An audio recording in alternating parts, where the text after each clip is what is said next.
মহাসড়কে 3 চাকার যান চলাচল বন্ধের সিদ্ধান্ত বাতিলের দাবিতে আজও বিভিন্ন স্থানে মালিক চালকদের অবরোধ, খণ্ড খণ্ড মিছিল। 25 লক্ষ পরিবার এই সিএনজির উপর নির্ভর। আমরা গাড়ি চালান আজকে 3 দিন ধরে বন্ধ। আমরা অনাহারী মানুষ। যেভাবে তারা হঠাৎ করে একটা সিদ্ধান্ত নেবে ওইটা তো কিছুতেই সম্ভব না। এখন কি আমরা মরবো নাকি? দেশের সব সড়কে ফিটনেসবিহীন গাড়ি চলাচল বন্ধের নির্দেশ হাইকোর্টের, পাশাপাশি ভুয়া লাইসেন্স জব্দেরও আদেশ। দেখছিলেন প্রধান শিরোনাম, সন্ধ্যার সময়ের সঙ্গে আছে আমি পারমিতাহীন এবং আমি সজল দাস। এবার অন্যান্য শীর্ষ সংবাদ। দুর্নীতির 2 মামলায় বকশীবাজারের বিশেষ আদালতে বেগম জিয়ার হাজিরা, পরবর্তী শুনানি 10 আগস্ট। মাতৃগর্ভে শিশু গুলিবিদ্ধের ঘটনার সাথে জড়িতদের ছাড় দেওয়া হবে না, হাসপাতালে বললেন তথ্যমন্ত্রী। আরো 2 জন গ্রেপ্তার, 2 জন রিমান্ডে। রাজধানীতে কর্মজীবী নারী ধর্ষণের ঘটনা বাড়ছে। কর্মবিমুখ করতেই একটি শ্রেণী এসব ঘটাচ্ছে মত আইন ও সালিশ কেন্দ্রের। প্রতিরোধে তৎপরতা বাড়ানোর দাবি পুলিশের। দ্বিতীয় দফা বন্যায় কক্সবাজারের 4 উপজেলার হাজার হাজার ঘরবাড়ি ও ফসলি জমির ব্যাপক ক্ষতি। নোয়াখালীতে 13টি গ্রাম প্লাবিত, খাবার ও বিশুদ্ধ পানির সংকট। এবং বর্ষা মৌসুমে লিজ দেয় প্রভাবশালীদের দখলে চলে যাচ্ছে হাওর, জীবিকা হারাচ্ছেন এলাকার মৎস্যজীবীরা।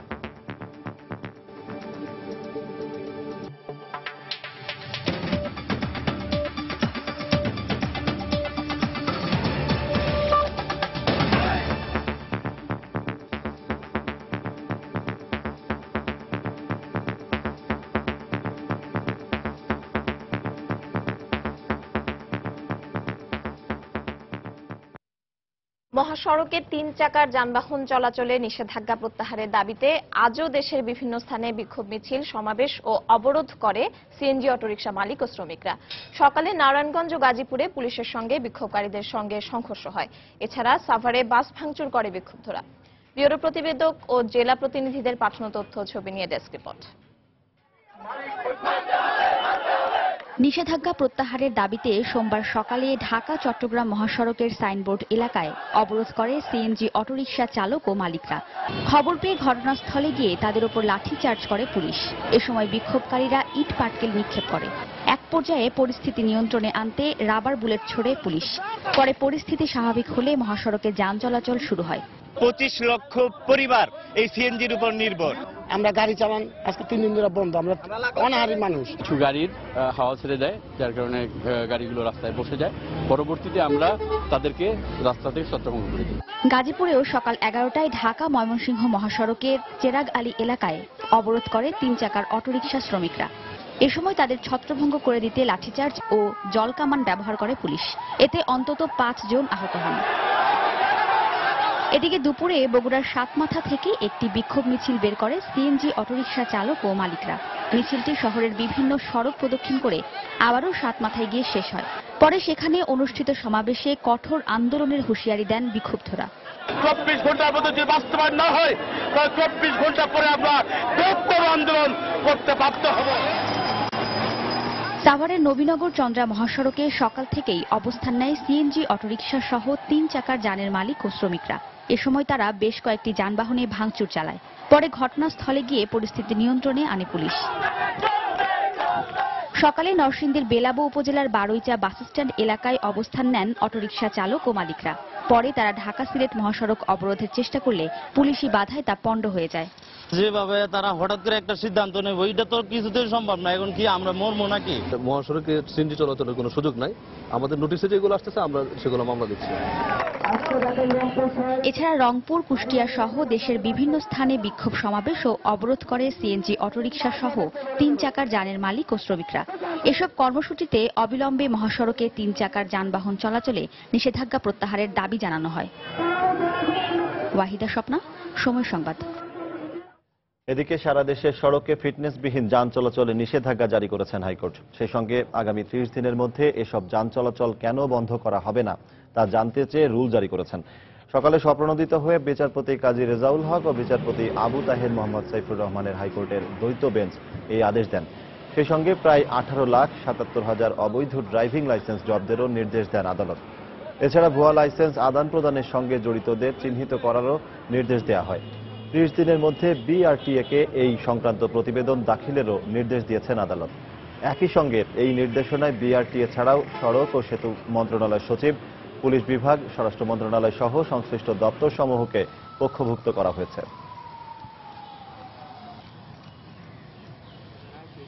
যারা ড্রাইভিং বিহীন যে সমস্ত লাইসেন্স হোল্ডার ড্রাইভার তাদেরকে সিজ করতে বলা হয়েছে, যে ওই সমস্ত লাইসেন্স সিজ করতে বলা হয়েছে আর লিগ্যাল অ্যাকশন নিতে বলা হয়েছে। পাশাপাশি আনফিট যে গাড়িগুলি সেইগুলি চালানোর ব্যাপারে স্টপ করতে বলা হয়েছে, যেগুলো বন্ধ করতে বলা হয়েছে চেয়ারম্যান বিআরটিএ-কে। হ্যাঁ, ইমিডিয়েট।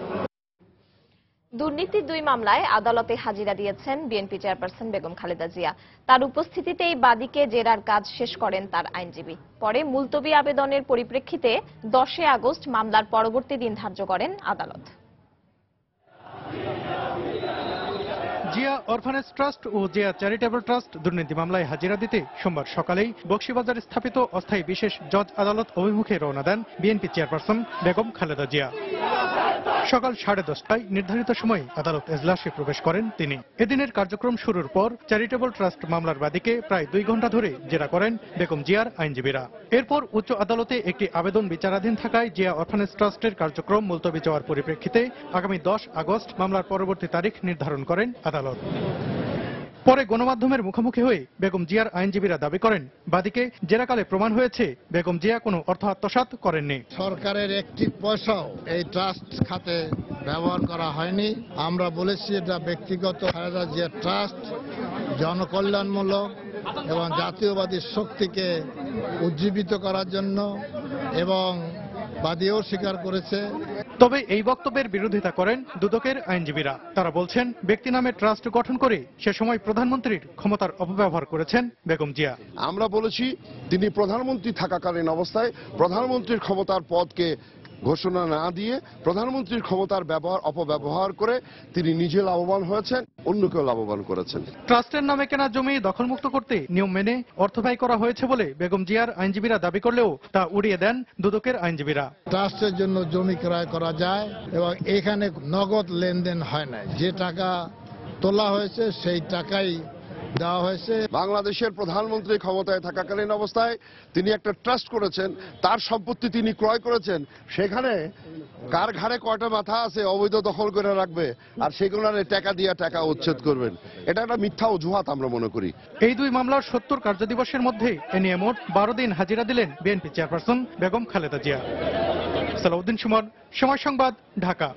অবৈধভাবে ক্ষমতায় আসা সাবেক কোনো রাষ্ট্রপতি অবসর ভাতা বা অন্যান্য সুবিধা পাবেন না, এমন বিধান রেখে রাষ্ট্রপতির অবসর ভাতা, আনুতোষিক এবং অন্যান্য সুবিধা আইন 2015 এর খসড়ার অনুমোদন দিয়েছে মন্ত্রিসভা। এছাড়া মন্ত্রিসভার বৈঠকে জাতিসংঘের দেয়া ক্ষুধার বিরুদ্ধে সংগ্রামে বাংলাদেশের সফলতার স্বীকৃতিপত্র প্রধানমন্ত্রীর কাছে হস্তান্তর করেন খাদ্যমন্ত্রী। 2015 সালের মধ্যে পৃথিবী থেকে ক্ষুধা আর দারিদ্র্য কমাতে 2000 সালে 189টি দেশের প্রধানরা 8টি লক্ষ্য নির্ধারণ করেন, যাকে বলা হয় সহস্রাব্দের উন্নয়ন লক্ষ্যমাত্রা বা এমডিজি। এসব লক্ষ্যমাত্রার মধ্যে আরও প্রাধান্য পায় সার্বজনীন প্রাথমিক শিক্ষা, জেন্ডার সমতা, শিশু মৃত্যুর হার কমানো, মাতৃস্বাস্থ্য উন্নয়ন এবং রোগ ব্যাধি দমনের মতো বিষয়গুলো। এর মধ্যে 2015 সালের আগেই দারিদ্র্য দূরীকরণ, শিশু মৃত্যুর হার কমানো, মাতৃস্বাস্থ্যের উন্নয়নে বাংলাদেশের সফলতা ছিল ঈর্ষণীয়। সফলতা এসেছে ক্ষুধার বিরুদ্ধে লড়াইয়েও। আর এই লক্ষ্যমাত্রা অর্জনে সক্ষম হওয়ায় গত জুন মাসে জাতিসংঘের কৃষি ও খাদ্য সংস্থা এবং বিশ্ব খাদ্য কর্মসূচি আনুষ্ঠানিকভাবে স্বীকৃতি দেয় বাংলাদেশকে। ইতালির রোমে বাংলাদেশের পক্ষে তা গ্রহণ করেন খাদ্যমন্ত্রী অ্যাডভোকেট কামরুল ইসলাম। মন্ত্রিসভার বৈঠকের শুরুতে এই স্বীকৃতিপত্র প্রধানমন্ত্রীর হাতে তুলে দেন খাদ্যমন্ত্রী। 1990 থেকে 2015 এটা হচ্ছে এমডিজির আমাদের কার্যকাল বা বাস্তবায়ন কাল। এর মধ্যে পুষ্টিহীন জনসংখ্যা এইটা শতকরা অন্তত 50% কমানো অথবা কমিয়ে 5%-এ নিয়ে আসা। পুষ্টিহীন মানুষের যে সংখ্যা এটা শতকরা 50%-এর চেয়ে বেশি আমরা কমিয়ে এনেছি। এবং তারই স্বীকৃতি হিসাবে food and agriculture organization of the event তারা অ্যাচিভমেন্ট অ্যাওয়ার্ডটি দিয়েছেন বাংলাদেশকে। এছাড়া বৈঠকে অনুমোদন দেয়া হয় রাষ্ট্রপতির অবসর ভাতা, আনুতোষিক এবং অন্যান্য সুবিধা আইন 2015-র খসড়ার। উপযুক্ত আদালত কর্তৃক অসাংবিধানিক পন্থায় বা অবৈধ উপায়ে রাষ্ট্রপতি পদে অধিষ্ঠিত হয়েছেন বা হয়েছিলেন মর্মে ঘোষিত কোনো ব্যক্তি অবসর ভাতা ও অন্যান্য সুবিধা লাভের অধিকারী হবেন না, এটা আইনে বলা হয়েছে। বৈঠকে 1 ও 2 টাকার পাশাপাশি 5 টাকার নোট ইস্যু করার ক্ষমতা সরকারের হাতে রেখে অনুমোদন দেয়া হয় বাংলাদেশ কয়েনেজ অ্যাক্ট 2015-র খসড়ার সংশোধনী। কমিটি অন অটিজমের শাহ আলী জয়, সময় সংবাদ, ঢাকা। মাগুরায় যুবলীগের 2 গ্রুপের সংঘর্ষে মা ও মাতৃগর্ভে থাকা সন্তান গুলিবিদ্ধের ঘটনায় জড়িতদের ব্যাপারে কোনো ছাড় দেওয়া হবে না বলে জানিয়েছেন তথ্যমন্ত্রী হাসানুল হক এনু। দুপুরে চিকিৎসাধীন মা নাজমা ও তার শিশুর শারীরিক অবস্থা দেখতে ঢাকা মেডিকেল কলেজ হাসপাতালে যান তথ্যমন্ত্রী। আহত শিশু ও তার মায়ের শারীরিক অবস্থা সম্পর্কে জানতে কর্তব্যরত চিকিৎসকের সঙ্গে কথা বলেন তিনি। স্পর্শকাতরের চিকিৎসার সঙ্গে জড়িত চিকিৎসকদেরও ধন্যবাদ জানান মন্ত্রী। এ সময় দেশের চিকিৎসা পদ্ধতির প্রশংসা করেন তিনি। একই সঙ্গে ন্যাক্কারজনক এ ঘটনায় জড়িত বাকি অপরাধীদেরও আইনের আওতায় আনা হবে বলে জানান তথ্যমন্ত্রী।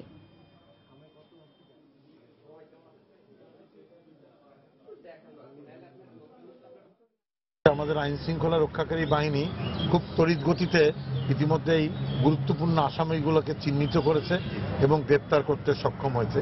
বাকি যেগুলো আছে সেগুলো গ্রেপ্তার হবে। মাননীয় প্রধানমন্ত্রী বলেছে এই ব্যাপারে কোনো ছাড় দিব না, আইনের ঊর্ধ্বে কোনো অপরাধী থাকতে পারবে না। এদিকে এই ঘটনায় আরো 2 জনকে গ্রেফতার করেছে ডিবি পুলিশ। বিকেলে নারায়ণগঞ্জের সাইনবোর্ড এলাকা থেকে তাদের গ্রেফতার করা হয়। এছাড়া এই ঘটনায় 2 আসামির 1 দিন করে রিমান্ড মঞ্জুর করেছেন আদালত। দুপুরে মাগুরার সিনিয়র জুডিশিয়াল ম্যাজিস্ট্রেট আদালত 1-এর বিচারক ফারাহ মামুন এ রিমান্ড আবেদন মঞ্জুর করেন। গত 27 জুলাই মামলার তদন্তকারী কর্মকর্তা ইমাউল হক আসামিদের জিজ্ঞাসাবাদের জন্য 7 দিনের রিমান্ড আবেদন করেন। এদিকে গত রাতে মামলায় অভিযুক্ত সেন সুমনকে রাজধানীর কল্যাণপুর থেকে এবং নজরুল ইসলাম নামে আরও একজনকে মাগুরার ওয়াবদা বাজার এলাকা থেকে গ্রেফতার করা হয়। এ নিয়ে এই ঘটনায় মোট 6 জনকে গ্রেফতার করা হলো। গত 23 জুলাই যুবলীগের দুপক্ষের সংঘর্ষে অন্তঃসত্ত্বা নাজমা খাতুন এবং তার গর্ভের শিশু গুলিবিদ্ধ হয়। এই ঘটনায় গত 26 জুলাই মাগুরা সদর থানায় 16 জনকে আসামি করে একটি মামলা করা হয়।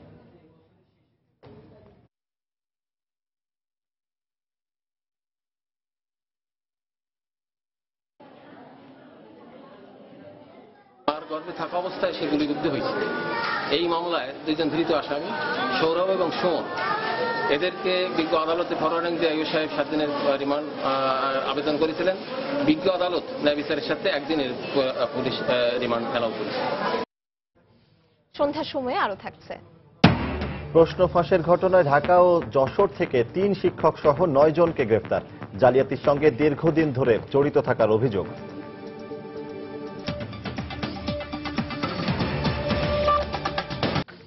রাজধানীতে অল্প দিনের ব্যবধানে 2টি গণধর্ষণের ঘটনা ঘটেছে, যেখানে ধর্ষণের শিকার হয়েছেন 2 জন নারী বিক্রয়কর্মী।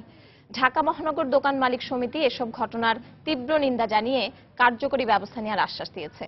এদিকে আইন ও সালিশ কেন্দ্র আশোক বলছে, নারীদের কর্মবিমুখ করতেই একটি শ্রেণী উদ্দেশ্যপ্রণোদিত হয়ে এসব ঘটনা ঘটাতে পারে। অন্যদিকে ঢাকা মেট্রোপলিটন পুলিশ বলছে, গণধর্ষণ প্রতিরোধে বাড়ানো হচ্ছে আইন শৃঙ্খলা রক্ষা বাহিনীর তৎপরতা। ফখরুল শাহিনের রিপোর্ট। গত বৃহস্পতিবার রাত 8:30টার দিকে রাজধানীর উত্তরায় কর্মস্থল থেকে বাসায় ফেরার পথে এক নারী কর্মজীবী গণধর্ষণের শিকার হন। এর কিছুদিন আগে 22শে মে রাজধানীর বাড়িধারা এলাকার একটি দোকান থেকে বাসায় ফেরার পথে চলন্ত মাইক্রোবাসে তুলে নিয়ে এক তরুণীকে গণধর্ষণ করে দুর্বৃত্তরা। আশোকের তথ্য মতে গত 5 বছরে সারা দেশে গণধর্ষণের ঘটনা ঘটেছে 1135টি, যার মধ্যে রাজধানীতে একাধিক গণধর্ষণের ঘটনা ঘটলেও কর্মস্থল থেকে বাসায় ফিরতে চলতি পথে গণধর্ষণের ঘটনা এই বছরই প্রথম। পাবলিক থেকেও কিছু বলতে পারতেছে না, কারণ এখানে নিশ্চয়ই এমন কিছু লোকরা আছে তাদের ভয় বলতে পারতেছে না। কেন? আমার কথা হচ্ছে না, তারা যেন কোনো ভয় না পায়। সরকার পক্ষ থেকে অবশ্যই কিছু করা হয়, যেন আমাদের নিরাপত্তার জন্য আমাদের যেন কোনো কিছুতে পিছিয়ে না আসতে হয়। কিভাবে যাই, আমরা ভালোভাবে বাসায় পৌঁছাইছি কিনা আমাদেরকে টেক কেয়ার অবশ্যই করতে হবে, তা না হলে তো আমরা কাজ করতে পারবো না। আইন ও সালিশ কেন্দ্র বলছে, এই ধরনের ঘটনা নারীদের নিরাপত্তাহীনতার সৃষ্টি করবে, যা নারীদের কর্মজীবী হওয়ার ক্ষেত্রে বড় বাধা। অর্থনৈতিকভাবে যখন দেখা যাচ্ছে যে নারীরা সচ্ছল হতে চেষ্টা করছে, নিজেরা এম্পাওয়ার্ড হচ্ছে এবং অর্থনৈতিক কাজে তাদের যাদের অংশগ্রহণ বেড়েছে, সেই সময় ধর্ষণকে একটা হাতিয়ার হিসেবে বেছে নেওয়া হচ্ছে যে নারীদের চলাচলকে ব্যাহত করার জন্য। ঢাকা মহানগর দোকান মালিক সমিতি বলছে, কর্মজীবী নারীদের নিরাপত্তা জোরদার করতে দোকান মালিকদের জন্য একটি আচরণবিধি তৈরি করা হচ্ছে। আমাদের কিছু দিক নির্দেশনা তৈরি হচ্ছে যে এই ধরনের ঘটনা যেন না হয়, তার জন্য প্রতিটা জনের সাথে আমরা সমন্বয় রেখে কাজ করে যাব আগামীতে। এদিকে ডিএমপি বলছে, এই ধরনের ঘটনার যেন পুনরাবৃত্তি না ঘটে সেজন্য মহানগরের সকল থানার ভারপ্রাপ্ত কর্মকর্তাদের আরো সজাগ থাকতে বলা হয়েছে।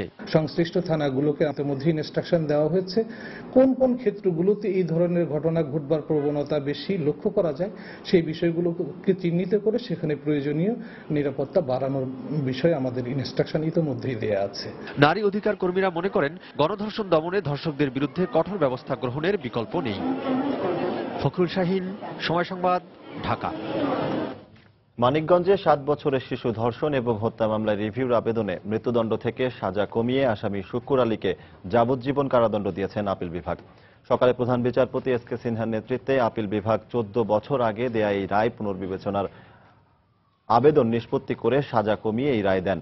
2001 সালের জুলাই মাসে আসামি শুক্কুর আলীকে মানিকগঞ্জের নারী ও শিশু নির্যাতন বিশেষ ট্রাইব্যুনাল ধর্ষণের সর্বোচ্চ সাজা মৃত্যুদণ্ড দেন। এই রায়ের বিরুদ্ধে হাইকোর্টে আপিল করলে কোর্ট তা খারিজ করে দিয়ে রায় বহাল রাখেন। পরে 2005 সালে আসামিপক্ষ আপিল বিভাগে রিভিউ আবেদন করলে আপিল বিভাগও তা খারিজ করে দেন। গত 5 মে একটি আইনজীবী সংগঠন ব্লাস্ট আপিল বিভাগের এই রায়ের বিরুদ্ধে রিভিউ পিটিশন দায়ের করলে ঘটনার প্রায় 19 বছর পর রিভিউ পিটিশনের এই রায়ে শাস্তি কমিয়ে যাবজ্জীবন দেওয়া হয়, যা দেশের ইতিহাসে রিভিউ আবেদনের সাজা কমার প্রথম ঘটনা। দ্বিতীয় দফা বন্যায় কক্সবাজার জেলার 4 উপজেলায় হাজার হাজার ঘরবাড়ি, ফসলি জমি, চিংড়ি ঘের ও মৎস্য খামার প্লাবিত হয়েছে। পাশাপাশি ব্যাপক ক্ষতি হয়েছে যোগাযোগ ব্যবস্থার। শত শত কিলোমিটার কাঁচা পাকা সড়ক বিধ্বস্ত হয়ে চলাচলের অযোগ্য হয়ে পড়ায় চরম দুর্ভোগে পড়েছেন বানভাসী মানুষ। তবে স্থানীয় সংসদ সদস্য বলছেন, ক্ষতিগ্রস্তদের দ্রুত ক্ষতিপূরণ ও রাস্তাঘাট মেরামতে সরকার বরাদ্দ দেবে। সুজাউদ্দিন রুবেলের তথ্য, মোহাম্মদ ফরাজের ছবি নিয়ে ডেস্ক রিপোর্ট। দ্বিতীয় দফা বন্যায় কক্সবাজার জেলার সদর, রামু, চকরিয়া ও পেকুয়া উপজেলার ব্যাপক ক্ষয়ক্ষতি হয়েছে। তার মধ্যে সবচেয়ে বেশি ক্ষতিগ্রস্ত হয়েছে রামু উপজেলা। 11টি ইউনিয়নের শতাধিক গ্রামের লক্ষাধিক মানুষ ঘরবাড়ি, গবাদি পশু, কৃষি ফসল ও মৎস্য খামার হারিয়ে এখন সর্বশান্ত। রোববার থেকে বৃষ্টিপাত না হওয়ায় আস্তে আস্তে কমছে পানি, সাথে সাথে ভেসে উঠছে বিধ্বস্ত ঘরবাড়ি, কৃষি ও যোগাযোগ অবকাঠামোর ক্ষতচিহ্ন। প্রায় 60-70টা ঘর ভেঙে গেছে, পানিতে নিয়ে গেছে। এমনকি 10-20টা ঘর এমনি টুকাইয়ে পাইতেছি না। ক্ষতি আবার পুষিয়ে উঠার সময় আবারও আমাদের বন্যায় কবলিত হয়েছে। আমরা 1 সপ্তাহ ধরে বিদ্যুৎ নেই, খুব চলাচলের অবস্থা খুব খারাপ হয়ে গেছে। খাইতে লইতে খুব কষ্ট, ফগরও টাকাও নাই। চিংড়ি প্রজেক্ট, পোল্ট্রি খামার এবং স্থানীয় পুকুরের সমস্ত মাছ চলে গেছে। ব্যাংকের লোকরা এসে অনেক ডিস্টার্ব করে, মানে ওরা কিস্তি নেওয়ার জন্য এখন দিতে পারতেছি না। এই অবস্থায় দ্রুত সময়ের মধ্যে ক্ষতিগ্রস্তদের পুনর্বাসন ও বেড়িবাঁধ এবং রাস্তাঘাট মেরামত করার দাবি জানালেন এই স্থানীয় জনপ্রতিনিধি। এই মুহূর্তে যদি এদের প্রতিকারগুলো না করা হয় তাহলে মানুষ আরো কষ্টে দিনাতিপাত করতে হবে। অবশ্য স্থানীয় সংসদ সদস্য জানালেন, ক্ষতিগ্রস্তদের দ্রুত ক্ষতিপূরণ ও রাস্তাঘাট মেরামতে বরাদ্দ দেবে সরকার। যাদের ঘরবাড়ি ভেঙে গেছে তাদেরকে উপযুক্ত ক্ষতিপূরণ দেওয়া হবে এবং আমরাও ব্যক্তিগত তরফ থেকে ঘরবাড়ি নির্মাণ এবং মানুষের এখনো শুকনো খাবার এবং রান্না করা খাবার আমরা সরবরাহ করে যাচ্ছি।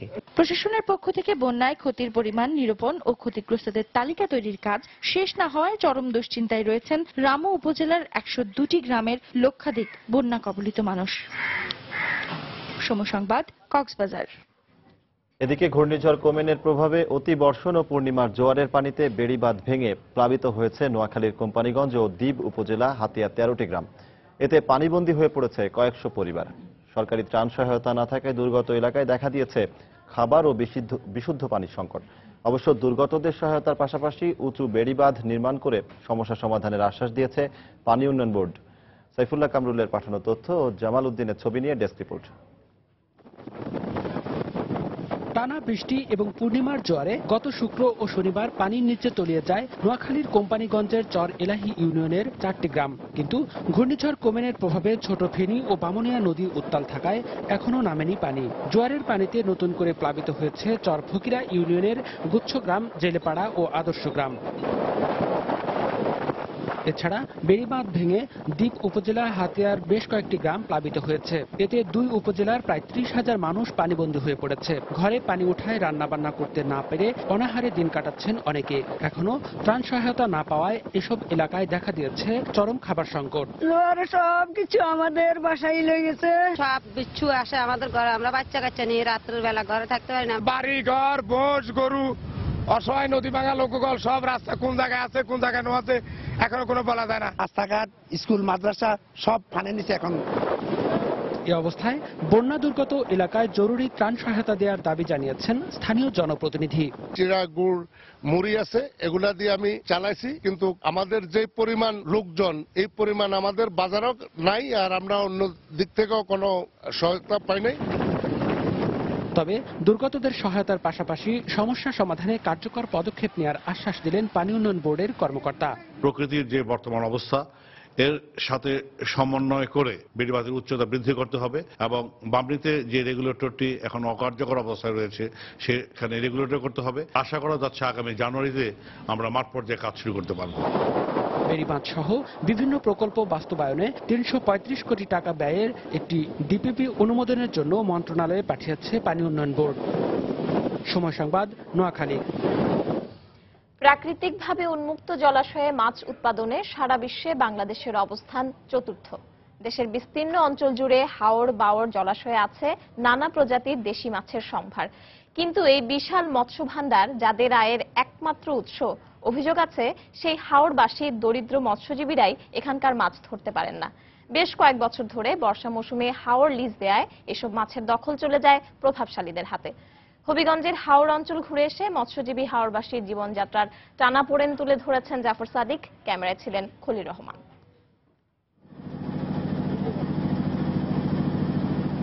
অপার প্রাকৃতিক সৌন্দর্যের মাঝে থেকেও নিরন্তর জীবন সংগ্রামে ছুটে চলেন হাওরবাসী। মাছ ধরা আর কৃষিকাজ হাওরবাসীর জীবিকার প্রধান মাধ্যম হলেও বেশ কয়েক বছর ধরেই মাছ ধরার সুযোগ কমে আসায় বিকল্প জীবিকার খোঁজে হন্যে হয়ে ঘুরছেন তারা।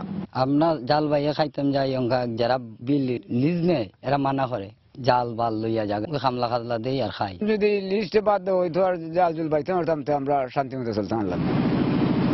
অভিযোগ আছে বিভিন্ন সময় সরকারি বেসরকারি উদ্যোগে হাওরে মাছের পোনা ছাড়া হলেও এর সুফল পান না হাওরবাসী। কিন্তু এ নিয়ে অনেকটাই নির্বিকার স্থানীয় প্রশাসন। সরকার যে বিভিন্ন সময় মাছ ছাড়ে, এই মাছ যদি আমরা মারতে পারতাম তাইলে তো আমরা জীবিকা নির্বাহ, এই মাছ আমরা মারতে দেয় না। প্রভাবশালী মানুষজন উন্মুক্ত জলাশয় যেখানে স্রোতস্বিনী আছে সেখানেও বদ্ধ জলাশয় দেখিয়ে লিজ নিয়ে থাকেন, যেটা অবৈধ। লিজ না দিয়ে যদি গরিব জনসাধারণের জন্য উন্মুক্ত রাখা হতো তাহলে সরাসরি আইনগতভাবেই দরিদ্র জনসাধারণ এই মাছগুলোতে অ্যাক্সেস করতে পারত। সাধারণত লিজ দেওয়া হয় মৎস্য সমিতির অনুকূলে। প্রান্তিক জেলে যারা আছে তারা যদি ওই সমিতির বাইরে থাকে তাহলে কিন্তু তারা ওই লিজের প্রক্রিয়ার বাইরে কিন্তু চলে গেল। তাদের কল্যাণে যদি তাদের নেতৃত্ব কাজ না করে তাহলে এটাকে কতটুকু আমরা তাদেরকে ঠিক ওইভাবে ইয়ে করতে পারবো। তবে আশার কথা, হাওরবাসীর জীবনমান উন্নয়নে সরকারের পাশাপাশি সমন্বিত উন্নয়ন কর্মসূচি নিয়ে এগিয়ে এসেছে একটি বেসরকারি সংস্থা। প্রকৃতির অফুরন্ত ভান্ডার এই হাওর সমন্বিত উন্নয়ন কর্মসূচির মাধ্যমে ব্রাক সেই সম্ভাবনাকে কাজে লাগানোর জন্য, একটা মানুষের পূর্ণাঙ্গ জীবনযাত্রার জন্য যে ধরনের কর্মসূচি গ্রহণ করা দরকার সেগুলো প্রত্যেকটাকে অ্যাড্রেস করে এই সমন্বিত উন্নয়ন কর্মসূচি বাস্তবায়ন চলছে হাওর অঞ্চলে। বিস্তীর্ণ এই ফসলি জমি আর কিছুদিন পর তলিয়ে যাবে অথই পানিতে। এ সময় উন্মুক্ত এই জলাশয় চলে যাবে প্রভাবশালীদের দখলে। তাই হাওরবাসীর জীবনমান উন্নয়নে জাল যার জলাতার এই নীতি বাস্তবায়নের পাশাপাশি বিকল্প কর্মসংস্থান তৈরি জরুরি বলে মনে করছেন এই অঞ্চলের বাসিন্দারা। হবিগঞ্জের বানিয়াচং হাওর এলাকা থেকে জাফর সাদিক, সময় সংবাদ। বিশ্বের অন্যান্য দেশের মতো বাংলাদেশেও নির্বাচিত সরকারের অধীনে সাংবিধানিক পন্থায় জাতীয় নির্বাচন অনুষ্ঠিত হবে বলে মন্তব্য করেছেন আওয়ামী লীগের উপদেষ্টা মণ্ডলীর সদস্য সুরঞ্জিত সেনগুপ্ত। বিএনপির মধ্যবর্তী নির্বাচন নয়, জাতীয় নির্বাচনের দাবিকেও স্বাগত জানান তিনি। সকালে রাজধানীর কাকরাইলে এক আলোচনা সভায় বক্তব্য রাখেন তিনি। মধ্যবর্তী নির্বাচন না, নতুন নির্বাচন চান। নতুন নির্বাচন তো বইয়ে লেখা আছে নির্বাচন হবে নির্বাচন কমিশনের অধীনে, সংবিধানে লেখা আছে সাংবিধানিক নির্দেশে সংবিধান অনুসারে নির্বাচন হবে। সারা পৃথিবীতে যে নিয়ম আছে বাংলাদেশের নির্বাচন এই নিয়মেই হতে হবে। আর যদি বিএনপি বলে যে না আমরা যা করবো তাই হইতে হইব, সারা পৃথিবীতে যাই হোক না হোক, সেটা গ্রহণযোগ্য। পঞ্চমবারের মতো পেছালো বহুল আলোচিত সাবেক অর্থমন্ত্রী শাহ এম এস কিবরিয়া হত্যা মামলা চার্জ গঠন। আগামী 10 আগস্ট নতুন তারিখ নির্ধারণ করেছেন আদালত। সকালে সিলেট বিভাগীয় দ্রুত বিচার ট্রাইব্যুনালে এই মামলার অন্যতম আসামি হবিগঞ্জের বরখাস্তকৃত মেয়র জিএম গৌস ও হুজি সদস্যদের উপস্থিত করা হয়। তবে আগামীকাল 21 আগস্ট গ্রেনেড হামলা মামলার শুনানির তারিখ থাকায় সাবেক স্বরাষ্ট্রমন্ত্রী বাবরকে আদালতে হাজির করা সম্ভব হয়নি। এমনকি অপর আসামি আরিফুল হক অসুস্থতার কারণেও আদালতে হাজির হতে পারেননি। তাই মামলাটির চার্জ গঠন আবারও পিছিয়ে দেওয়া হলো। এর আগে এই মামলায় 3 দফা সম্পূরক চার্জশিটের পর 32 জন আসামিকে অন্তর্ভুক্ত করে চার্জশিট চূড়ান্ত করা হয়। চলতি মাসের শেষ দিকে শুরু হচ্ছে স্মার্ট কার্ড তৈরির কাজ। এজন্য এরই মধ্যে স্মার্ট কার্ড তৈরির মেশিন প্রস্তুত সহ সব ধরনের প্রস্তুতি শেষ হয়েছে বলে জানিয়েছেন নির্বাচন কমিশনার মোহাম্মদ শাহনেওয়াজ। দুপুরে রাজধানীর আগারগাঁওয়ে নির্বাচন কমিশন সচিবালয়ে তিনি সাংবাদিকদের কথা জানান। এদিকে বাংলাদেশ ভারতের 111টি ছিটমহলের মালিকানা পাওয়ায় সেসব এলাকার সীমানা নির্ধারণের পর যারা ছিটমহলবাসী ছিলেন তাদের ভোটার তালিকা হালনাগাদের কাজ শুরু করবে কমিশন। আর এই ব্যাপারে সব ধরনের প্রস্তুতি কমিশনের রয়েছে বলেও জানান commissioner Mohammad Shahnawaz.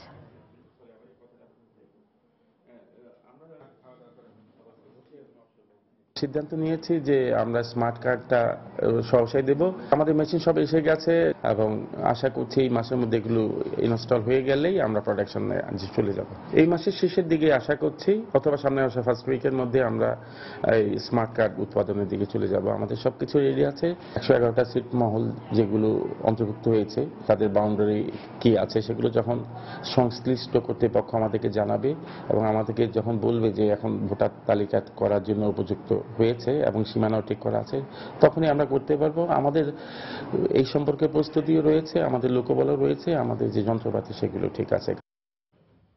BSS A carry on প্রথা পুনর্বহালের দাবিতে আগামী মঙ্গলবার থেকে অনির্দিষ্টকালের জন্য ক্লাস বর্জনের ঘোষণা দিয়েছে সারা দেশের সরকারি বেসরকারি মেডিকেল কলেজের আন্দোলনরত শিক্ষার্থীরা। বিকেলে রাজধানীর শহীদ মিনারে তারা এ ঘোষণা দেয়। এছাড়া আগামীকাল সকাল থেকে প্রতিটি মেডিকেল কলেজের অধ্যক্ষের কার্যালয়ের সামনে অবস্থান কর্মসূচিও ঘোষণা দেয় শিক্ষার্থীরা। এর আগে সকালে স্বাস্থ্যমন্ত্রী বরাবর স্মারকলিপি দিতে শহীদ মিনার থেকে একটি সমাবেশ সচিবালয়ের উদ্দেশ্যে রওনা হয়। মিনারের পাদদেশেই নিরাপত্তার কারণ দেখিয়ে তাদের থামিয়ে দেয় আইনশৃঙ্খলা রক্ষাকারী বাহিনী। পরে আন্দোলনরত শিক্ষার্থীরা পুলিশি নিরাপত্তায় মিছিল নিয়ে শহীদ মিনার এলাকা ঘুরে আসে। এরপরে 8 সদস্যের একটি প্রতিনিধি দল সচিবালয়ে যায়। প্রধান প্রতিনিধি দলটি ফিরে এসে জানায় স্বাস্থ্যমন্ত্রী তাদের সাথে দেখা করেননি, তবে মন্ত্রীর ব্যক্তিগত সহকারী স্মারকলিপিটি গ্রহণ করেন। এদিকে কোনো শিক্ষার্থী যদি একটি বিষয়ে অকৃতকার্য হয় তবে পুরো বছর বাদ না দিয়ে নির্দিষ্ট বিষয়ের পরীক্ষা দিয়ে পরবর্তী শ্রেণীতে পড়া চালিয়ে যাওয়ার জন্য আন্দোলন করে আসছেন এই শিক্ষার্থীরা। সারা বাংলাদেশের সব সরকারি এবং প্রাইভেট মেডিকেলের সকল ক্লাস ওয়ার্ড আমরা একযোগে বর্জন করতেছি। অনির্দিষ্টকালের জন্য কোনো ক্লাস মেডিকেলের কোনো first year junior third year কোনো ক্লাস ওয়ার্ড হবে না।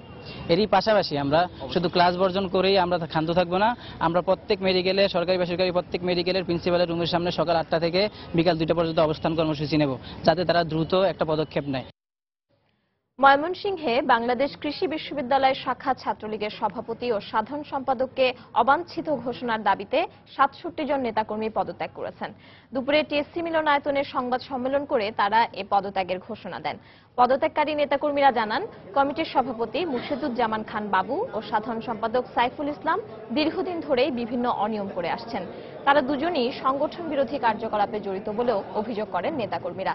পদত্যাগকারী 67 জনের পদত্যাগপত্র ছাত্রলীগের কেন্দ্রীয় দপ্তর সম্পাদকের অফিসে রাখা হয়েছে। চাই মেয়াদ উত্তীর্ণ কমিটি বিলুপ্ত হোক, সেই সাথে আমরা মনে করি বর্তমান সভাপতি এবং সাধারণ সম্পাদকের অধীনে থেকে আমরা বঙ্গবন্ধুর স্বপ্নের সোনার বাংলা এবং জননেত্রীর ভিশন 2021 বাস্তবায়ন সহ সাধারণ শিক্ষার্থীদের অধিকার আদায় করতে সক্ষম হব না। তার সুষ্ঠু তদন্তপূর্বক তাদের বিরুদ্ধে সাংগঠনিক ব্যবস্থা গ্রহণ করা হোক এবং বাকিবিতে নতুন ছাত্রলীগের কমিটি দেওয়া হোক। প্রশ্নপত্র ফাঁসের সঙ্গে জড়িত থাকায় ঢাকা ও যশোর থেকে 3 শিক্ষক সহ 9 জনকে গ্রেফতার করেছে গোয়েন্দা পুলিশ। পুলিশ জানায় ফেসবুক মনিটরিং করে প্রশ্নপত্র ফাঁসের সঙ্গে জড়িত থাকায় শনিবার যশোর থেকে 6 শিক্ষার্থীকে গ্রেফতার করে তারা। গ্রেফতারকৃতরা যশোর পলিটেকনিক ইনস্টিটিউট ও যশোরের একটি বেসরকারি পলিটেকনিক ইনস্টিটিউটের ছাত্র। দুপুরে রাজধানীর মিন্টো রোডে সংবাদ সম্মেলনে এ তথ্য জানান গোয়েন্দা পুলিশ। একই দিনে রাজধানীর ড্যামরা থেকে প্রশ্নপত্র জালিয়াতির সঙ্গে জড়িত থাকার অভিযোগে ড্যামরা গোলাম মোস্তফা ডিগ্রি কলেজের 3 শিক্ষককে গ্রেফতার করে ঢাকা মহানগর গোয়েন্দা পুলিশ।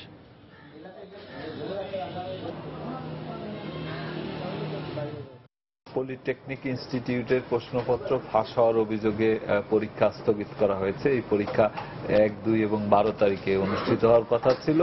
তো সেই প্রশ্ন ফাঁসের ঘটনাকে কেন্দ্র করে পরীক্ষা যেমন বাতিল করেছে, ঠিক তেমনিভাবে অথরিটি একটা মামলা করেছিলেন। 6 জনকে গ্রেপ্তার করেছে। এদের ভিতরে এজাহার নামী আসামি সুমন। প্রত্যেকের কাছ থেকেই তাদের প্রশ্নপত্রের যে সফট কপি সেটি উদ্ধার করা হয়েছে। নয়াদিল্লিতে বর্ডার গার্ড বাংলাদেশ বিজিবি এবং ভারতীয় বর্ডার সিকিউরিটি ফোর্স বিএসএফ এর মধ্যে মহাপরিচালক পর্যায়ে দ্বিপক্ষীয় বৈঠক আজ শুরু হয়েছে। দিল্লিতে বিএসএফ এর সদর দপ্তরে আয়োজিত 4 দিনের এই বার্ষিক বৈঠকে ফেলানি হত্যাকাণ্ড ও সীমান্ত এলাকায় চোরাচালান সহ বিভিন্ন দুর্নীতি রোধে করণীয় নিয়ে আলোচনা হওয়ার কথা রয়েছে। সেই সঙ্গে সন্ত্রাসবাদ ও অবৈধ অভিবাসন প্রতিরোধে দুই দেশের সম্মিলিত উদ্যোগ নিয়ে আলোচনা হবে। সম্মেলনে যোগ দিতে রোববার বিজিবি মহাপরিচালক মেজর জেনারেল আজিজ আহমেদের নেতৃত্বে 22 সদস্যের বাংলাদেশি প্রতিনিধি দল নয়াদিল্লিতে পৌঁছান। বৈঠকে বিএসএফ মহাপরিচালক মেজর জেনারেল ডি.কে পাঠক সহ স্বরাষ্ট্র ও পররাষ্ট্র মন্ত্রণালয়ের প্রতিনিধিরা যোগ দিয়েছেন। বৈঠকের শেষ দিন আগামী বৃহস্পতিবার সম্মেলনে গৃহীত যৌথ সিদ্ধান্তের দলিল স্বাক্ষরিত হবে।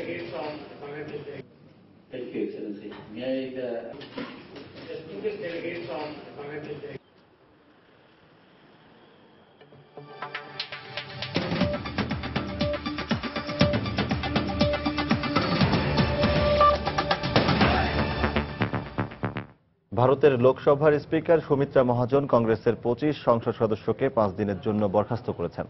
অধিবেশনে বিশৃঙ্খলার জন্য এই বরখাস্তের আদেশ দেন স্পিকার। অধিবেশন চলার সময় সংসদে প্রধান বিরোধী দলের সদস্যরা প্ল্যাকার্ড নিয়ে বিক্ষোভ প্রদর্শন করলে তাদের বরখাস্তের সিদ্ধান্ত নেন স্পিকার সুমিত্রা মহাজন।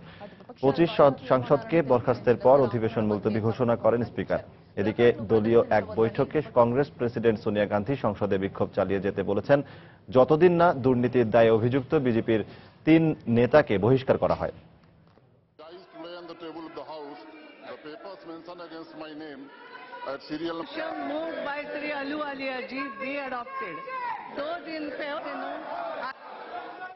ভারতের পশ্চিমবঙ্গ, মণিপুর ও ওড়িশায় গত কয়েকদিনের ভয়াবহ বন্যায় শতাধিক মানুষ মারা গেছে। ঘরবাড়ি হারিয়ে অসহায় পরিস্থিতির মুখে পড়েছেন এসব অঞ্চলের 2 লাখেরও বেশি মানুষ। এদিকে পাকিস্তানের খাইবার পাখতুনখোয়া ও সিন্ধু প্রদেশে বন্যার কারণে অন্তত 18 জনের মৃত্যু হয়েছে।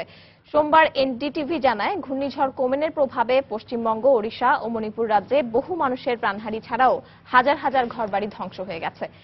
এছাড়া জম্মু কাশ্মীরের লে গ্রামের সব স্থাপনাই ধ্বংস হয়ে গেছে বলে জানানো হয়। এরই মধ্যে বন্যা কবলিত বিভিন্ন এলাকার 5 লাখেরও বেশি মানুষকে রিলিফ ক্যাম্পে আশ্রয় দেওয়া হয়েছে। সার্বক্ষণিক সেবার জন্য 200-রও বেশি মেডিকেল টিম এবং 120টি নৌকা প্রস্তুত আছে বলে জানিয়েছে ভারতের স্বরাষ্ট্র দপ্তর।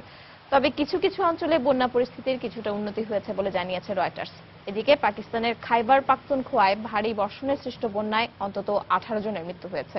এই অঞ্চলের ঘরবাড়ি ও রাস্তাঘাট তলিয়ে যাওয়ায় দুর্ভোগ পোহাচ্ছে বহু মানুষ। এই পরিস্থিতিতে শত শত মানুষকে নিরাপদ আশ্রয়ে সরিয়ে নেওয়া হচ্ছে।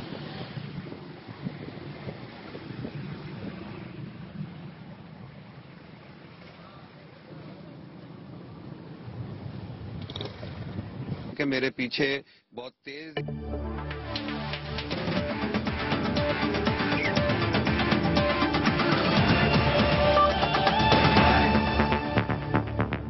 বাংলাদেশ দক্ষিণ আফ্রিকা টেস্ট সিরিজ প্রসঙ্গ। বৃষ্টির কাছে শেষ পর্যন্ত হারল ঢাকা টেস্টও। আউটফিল্ড ভেজা থাকার কারণে মাঠ খেলার অনুপযোগী হয় ঢাকা টেস্টের শেষ দিনও পরিত্যক্ত ঘোষণা করেছেন ম্যাচ রেফারি ক্রিস ব্রড। ফলে দ্বিতীয় টেস্টেও ড্র নিয়ে সন্তুষ্ট থাকতে হলো টাইগার ও প্রোটিয়াদের। ব্যাট হাতে 65 রান করায় ম্যাচ সেরা হয়েছেন টাইগার অধিনায়ক মুশফিকুর রহিম। আর 2 ম্যাচে 6 উইকেট নিয়ে সিরিজ সেরা হয়েছেন দক্ষিণ আফ্রিকার পেসার ডেল স্টেইন। এর আগে টানা বৃষ্টির কারণে সিরিজের শেষ টেস্টের দ্বিতীয়, তৃতীয় ও চতুর্থ দিনের খেলা মাঠে গড়ায়নি।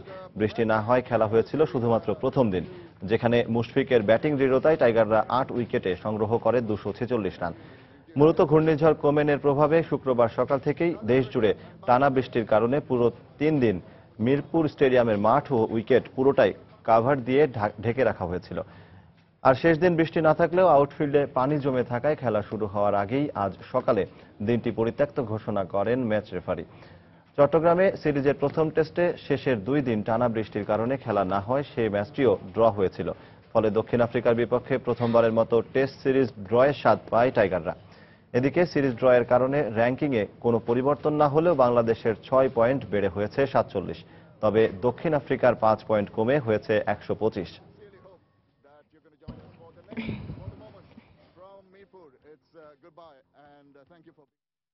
সিরিজ ড্র হলেও টেস্ট র্যাঙ্কিং এর শীর্ষ দলের বিপক্ষে দাপটের সঙ্গে খেলতে পারায় টাইগার সদস্যরা বেশ উজ্জীবিত বলে জানিয়েছেন অধিনায়ক মুশফিকুর রহিম, যা অস্ট্রেলিয়ার বিপক্ষে হোম সিরিজে ভালো করতে অনুপ্রেরণা হিসেবে কাজ করবে বলেও জানান তিনি।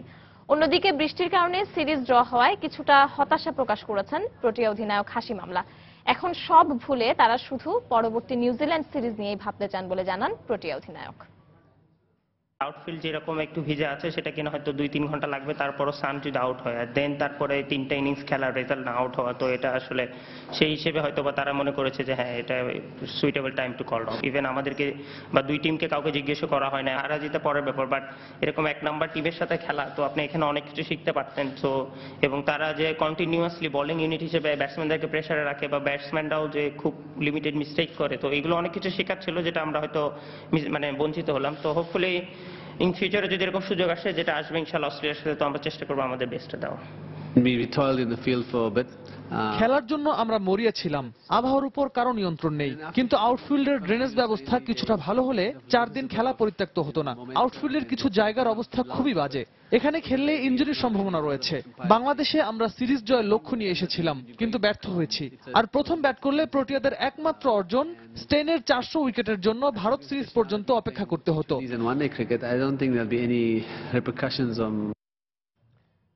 সন্ধ্যার সময়ে এ পর্যায়ে শীর্ষ সংবাদ জানিয়ে দিচ্ছি আরেকবার। মহাসড়কে 3 চাকার যান চলাচল বন্ধের সিদ্ধান্ত বাতিলের দাবিতে বিভিন্ন স্থানে আজও অবরোধ। সব সড়কে ফিটনেসবিহীন গাড়ি চলাচল বন্ধের নির্দেশ হাইকোর্টের। দুর্নীতির 2 মামলায় বকশীবাজারের বিশেষ আদালতে বেগম জিয়ার হাজিরা। পরবর্তী শুনানি 10 আগস্ট। মাতৃগর্ভে শিশু গুলিবিদ্ধের ঘটনার সাথে জড়িতদের ছাড় দেওয়া হবে না, হাসপাতালে বললেন তথ্যমন্ত্রী। আরো 2 জন গ্রেপ্তার, 2 জন রিমান্ডে। রাজধানীতে কর্মজীবী নারী ধর্ষণের ঘটনা বেড়েছে। কর্মবিমুখ করতেই একটি শ্রেণী এসব ঘটাচ্ছে মত আইন ও সালিশ কেন্দ্রে। প্রতিরোধে তৎপরতা বাড়ানোর দাবি পুলিশের।